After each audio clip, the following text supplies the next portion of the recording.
আকবরের জন্ম মৃত্যু পড়ে আসতে বলিলাম, আর মানে টোটাল জীবনীটা। জি। হ্যাঁ, এখন বলো কিরাম পড়েছ দেখি।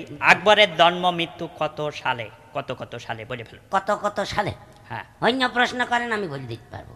আকবরের আব্বা কিডা, আকবরের নারী কাটিল কিডা, আকবর কবে কাঁদিল প্রথম, সব বলতে পারবো, কিন্তু জন্ম মৃত্যু সাল আমি বলতে পারবো না। কেন বলতে পারবেন? ও বইতে নেই, বইতে নেই? বইতে নেই। আমি খুঁজে খুঁজে হয়রান হয়ে চামড়া তুলে দিলি ঠিকই বুঝতে পারবা তুমি, বুঝলে? চামড়া তুলি, বইতে বইতে নেই, না হ্যাঁ? থাকলে আমি কোন এই এই এইটা কি? এই দেখ, এই দেখ, আকবরের জন্ম মৃত্যু লেখা রেস, নামের পাশেই তো লেখা রেস 1542 1605। এটা কি? 1542 1605। হ্যাঁ, কি ওইটা এটা? ওর জন্ম আর মৃত্যু হ্যাঁ, সাল। তা কি হবে?